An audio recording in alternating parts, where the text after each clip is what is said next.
Halo teman-teman semua, welcome back again to this channel ya. Balik lagi dengan saya tentunya di sini. Apa kabar kalian hari ini? Semoga sehat selalu ya, dan semoga kita bisa sukses terus ke depannya. Oke teman-teman, di video kali ini saya akan kabarin kembali ke kalian terkait meme coin ya. Ada berita terbaru apa seputar meme coin, dan tentunya ada berita terhot apa ya hari ini. Kita akan masuk ke sana ya teman-teman. Tapi mungkin kita update market dulu seperti biasa. Yang pertama di sini kalau kita ngelihat untuk kondisi global crypto market cap ya, mengalami koreksi atau penurunan di 1,28%, dan volumenya pun selama 24 jam terakhir ini menurun ya teman-teman, di 20% lebih. Dan kalau kita ngelihat Fear and Greed Indexnya di sini turun 2 poin ya, dari 40 turun ke 38. Dan ini sepertinya lagi banyak aksi jual ya untuk saat ini. Harga Bitcoin di sini juga menurun teman-teman ya, di 96.700-an dolar atau turun di hampir 1% selama satu hari terakhir ini. Dan Ethereum pun di sini koreksi di 1,25%. Dan kalau kita ngelihat untuk meme coin juga sama ya teman-teman, rata-rata mengalami koreksi pada satu hari terakhir ini. Ya saya pikir ya rata-rata ini para investor take profit ya teman-teman. Dan untuk top 5 meme coin di sini kalau kita ngelihat ya, yang meningkat di sini cuma official Trump ya teman-teman. Tapi seperti Dogecoin, Shiba Inu, PP dan juga BONG mengalami koreksi. Dan kalau kita ngeliat koreksi di sini yang paling tipis yaitu Dogecoin ya teman-teman, dan koreksi yang paling dalam yaitu Shiba Inu dan juga PP. Kira-kira seperti itu ya kondisi market meme coin saat ini. Dan seperti yang saya bilang tadi teman-teman, saya bakal membahas terkait meme coin ya untuk video kali ini. Dan ada berita terbaru apa hari ini, kita langsung masuk ya teman-teman. Di sini yang pertama teman-teman ya, harga Dogecoin ini kemarin meningkat ya, di tanggal 13 itu meningkat 4% dan diprediksi ya siap meroket 3,766 dolar. Kalau kita ngelihat ya, potensi Dogecoin ini memang cukup bagus ya. Di samping adopsinya yang sudah besar dan market cap-nya sudah besar, Dogecoin juga mendapat dukungan penuh dari Elon Musk ya teman-teman. Makanya di sini untuk sentimen ataupun antusias terhadap Dogecoin ini begitu tinggi. Dan kalau kita ngelihat untuk prediksinya sendiri di sini, ada trader Alan ya teman-teman, seorang komentator pasar terkenal, menyatakan bahwa Dogecoin masih berada dalam apa yang ia sebut musim Doge. Ia menekankan bahwa periode ini adalah waktu yang tepat untuk memasuki pasar, karena ketika Dogecoin mulai bergerak akan sulit untuk mengejarnya. Dan lebih lanjut lagi di sini Alan juga menggunakan data dari grafik Dogecoin 3 hari yang menunjukkan bahwa coins ini sering mengalami lonjakan harga yang signifikan selama bull run. Dan menurut Alan ya, meskipun saat ini Dogecoin mengalami penurunan, ini hanya sementara saja. Ia yakin bahwa Dogecoin akan segera memasuki fase pemulihan dan mencapai tingkat harga yang lebih tinggi.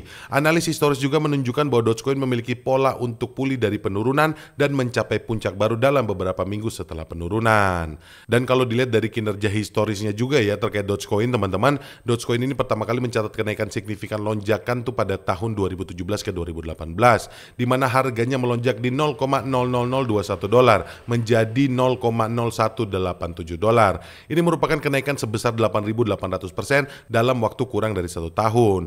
Dan kalau dilihat dari grafiknya teman-teman, ini ada pola yang sama ya terkait Dogecoin. Akankah ini terulang lagi di tahun ini? Ya semoga aja ya teman-teman. Kalau dari tren historikalnya, saya bisa ngelihat kalau kemungkinan besar ya bahwa tren Dogecoin ini akan terulang teman-teman. Jadi buat kalian semua ya, terutama Doge Army, kalian bisa siapkan amunisi kalian. Kira-kira begitu ya teman-teman. Dan tidak hanya itu ya, ini juga didukung oleh faktor lain untuk Dogecoin. Di sini yang kita tahu bersama ya, Dogecoin itu didukung penuh oleh Elon Musk teman-teman. Dan di sini ya teman-teman, ada wacana bahwa Elon Musk akan menerapkan blockchain untuk transaksi keuangan di Amerika Serikat dan akan menggunakan Dogecoin teman-teman sebagai karansinya. Kalau kita ngelihat di sini ya, kemungkinan adanya penerapan Bitcoin dalam transaksi keuangan pemerintah di Amerika Serikat. Sebagai pendukung kuat Dogecoin, Elon Musk percaya bahwa kripto ini memiliki efisiensi yang lebih baik dibandingkan dengan Bitcoin. Karena apa? Karena kalau kita ngelihat di sini ya, alasannya dengan total transaksi keuangan Departemen Keuangan Amerika Serikat yang mencapai kira-kira 5 triliun dolar, adopsi Dogecoin dapat meningkatkan transparansi dan efisiensi secara signifikan. Langkah ini juga dapat mengurangi biaya operasional pemerintah sesuai dengan tujuan dari agensi yang baru dibentuk oleh Musk, yaitu Department of Government Efficiency atau disingkat DOGE ya. Dan penggunaan Dogecoin oleh pemerintah Amerika akan meningkatkan demand dan liquidity kripto ini secara dramatis. Misalnya jika 5% dari transaksi tersebut menggunakan Dogecoin, market cap-nya bisa meningkat hingga 250 miliar dolar, membawa Dogecoin ke posisi yang lebih strategis dalam ekosistem keuangan digital. Nah, jadi ada wacana seperti ini ya teman-teman, dan menurut saya sih ini akan mungkin terjadi ya, karena ini tentu saja ya kita tahu ya teman-teman, yang mendukung adalah Elon Musk. Di samping dia masuk di dalam pemerintahan Donald Trump sekarang, dia itu pemilik media juga karena dia memiliki sosial media yang namanya X itu ya teman-teman. Jadi otomatis Elon Musk ini akan mendorong atau akan mendobrak Dogecoin untuk sampai ke puncaknya. Kira-kira seperti itu ya. Dan skenarionya teman-teman mungkin kalian bisa ngeliat di sini ya. Ini proyeksi harga Dogecoin ya yang bahkan bisa mencapai harga Rp80.000. Di sini ya teman-teman mungkin yang harus dilakukan ya atau misinya yang dilakukan oleh Elon Musk adalah increase utility and demand. Jadi meningkatkan use case dan juga permintaan, yaitu tadi ya teman-teman use case-nya yaitu diterapkan di dalam Departemen Keuangan Amerika Serikat. Dan juga di sini ada market cap growth. Jadi ada pertumbuhan untuk market cap-nya dan kemudian itu nanti akan berdampak kepada apa? Tentu saja akan berdampak terhadap harganya teman-teman.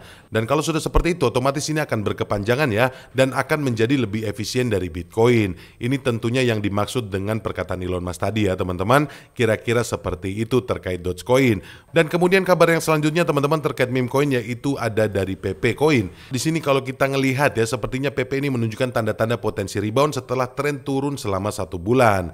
Dan di sini ada seorang analis ya teman-teman namanya Ali Martinez, pasti kalian semua sudah tahu. Di sini ya, Ali Martinez memprediksikan bahwa koin PP mungkin akan mengalami recover karena ada indikator TD sequential menunjukkan sinyal beli pada grafik mingguan. Selain indikator TD sequential yang memberi sinyal beli ya, di sini PP menunjukkan tanda-tanda lain dari potensi rebound. Market cap-nya telah meningkat 2% menjadi 4,12 miliar dolar dalam 24 jam terakhir yang menunjukkan minat investor yang baru. Dan lebih jauh lagi, volume perdagangan 24 jam telah melonjak di 21,67% mencapai di hampir 1 miliar dolar yang menunjukkan bahwa para pedagang memasuki pasar.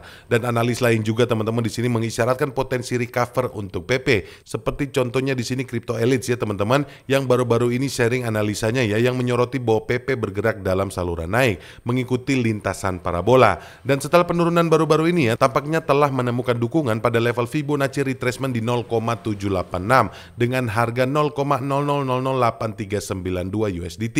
Ini menunjukkan kemungkinan momentum kenaikan yang berkelanjutan. Analis ini telah menetapkan target jangka pendek kenaikan hingga 8 kali.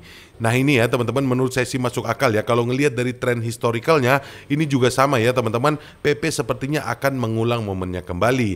Dan biasanya ya teman-teman untuk titik jenuh belinya itu PP biasanya kurun waktunya itu sampai 30 atau 31 hari. Setelah itu nanti dia akan menunjukkan kenaikan yang cukup signifikan. Bahkan kemungkinan besar malah bisa mencetak ATH barunya lagi. Tapi itu berdasarkan tren historicalnya ya. Dan menurut saya sih secara pribadi ya teman-teman kemungkinan besar tren itu akan terulang lagi untuk sekarang. Karena kalau kita ngelihat posisi PP yang sekarang ini ya teman-teman, ini kemungkinan besar dalam waktu dekat paling tidak di awal Maret nanti ini PP sudah bisa menunjukkan lagi kekuatannya atau akan ada recover. Bahkan mungkin saja bisa terjadi pembalikan ya teman-teman, bisa jadi akan rebound sampai ke titik ATH-nya. Kira-kira seperti itu. Mungkin seperti itu aja ya teman-teman yang bisa saya sampaikan di video kali ini. Semoga ini bermanfaat untuk kita semua. Dan anyway buat kalian semua ya, saya mau disclaimer di dalam video ini saya tidak mengajak kalian untuk membeli ataupun berinvestasi. Yang saya lakukan di sini hanyalah membagi informasi untuk kalian semua. Jadi buat kalian semua yang paling terpenting adalah tetap lakukan riset mandiri atau do your own research agar segala keputusan kalian untuk berinvestasi tidak berujung di penyesalan. Oke teman-teman, anyway thank you buat kalian semua yang sudah nonton video ini dan thank you buat kalian semua yang sudah subscribe channel ini dan like video ini. Sampai ketemu lagi di video-video yang selanjutnya. Bye.